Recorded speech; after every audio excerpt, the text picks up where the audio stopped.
बिस्मिल्लाहिर्रहमानिर्रहीम। फ्रेंड जीअं त तव्हां असांजो चैनल ॾिसी रहिया आहियो इख़लाक़ वॉइस टीवी।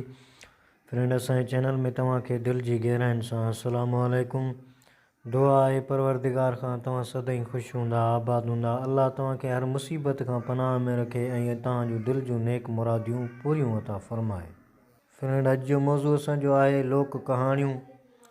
गिदड़ ऐं तितर जो कहाणी आहे, ख़ूबसूरत कहाणी आहे। फ्रेंड अगरि ॿुधी तव्हांखे सुठो लॻे चैनल खे सब्सक्राइब कंदा ऐं वीडियो खे लाइक कंदा।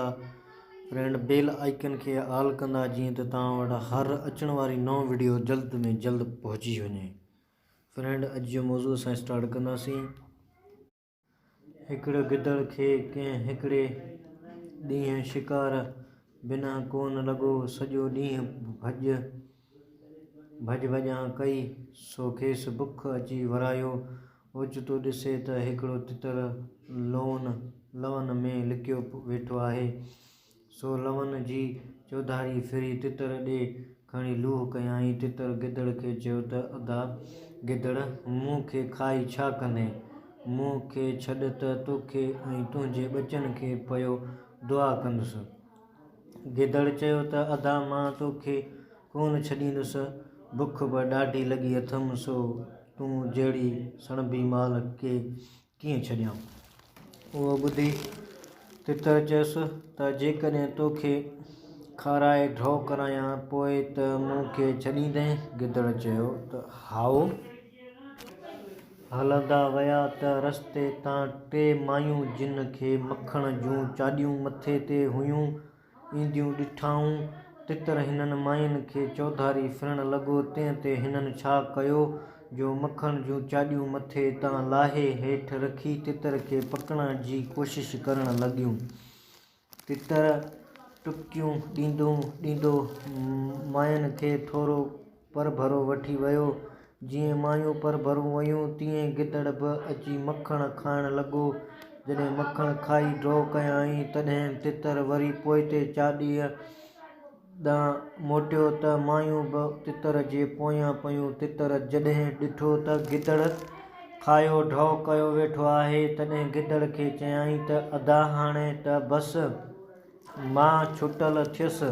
तंहिं ते गिदड़ चयो त अदा मूं मखण खाई ड्रॉ कयो आहे, पर हिकु भेरो मूं खे खेला त दिलि ख़ुशी थी। तितर चयो त अदा अॻिते हल। हलंदे हलंदे ॾिसनि त चार मवाली पिया अचनि।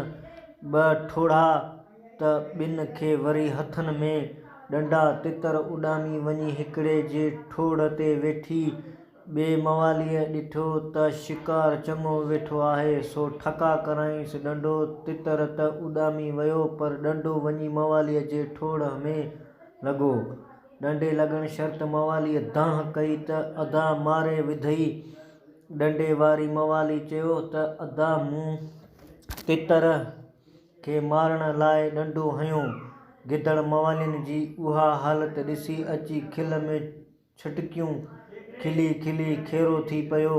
जॾहिं गिदड़ सामत में आयो त तितर चयसि त अदा हाणे त आऊं आज़ादु आहियां। तंहिं ते गिदड़ चयसि त न अदा, अञा मूं खे हिकु दफ़ो रोआर।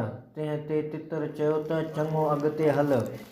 हलंदे हलंदे कंहिं ॻोठ जे ॿाहिरां अची पहुता। छा ॾिसनि त उन्हीअ ॻोठ जा ॿार रांदि पिया कनि। तितर छा कयो जो उन्ही ॿारनि जे मथां उॾामण ऐं फेरा ॾियण लॻो। ॿारनि जो तितर खे मथां उॾामंदो ॾिठो सो इहो करे वॾे आवाज़ सां हुल करण लॻा। उन्ही हुल ते ॻोठ जा कुता ॿाहिरि निकिरी आया। परियां गिदड़ खे बीठल ॾिठाऊं सो अची गिदड़ जे पुठियां पिया। गिदड़ वीचारे कुतनि खे ॾिसी वठी भॻो। कुता कुझु पंधु ताईं गिदड़ जे पोयां विया ऐं पोइ मोटी आया, पर गिदड़ वीचारो डप जो मारियो तंहिं सम्झियो त कुता अञा मुंहिंजे पुठियां काहींदा पिया अचनि, सो उन डप में जेतिरो तेज़ भॼी सघियो ओतिरो भॼी वञी झंग भेरो थियो।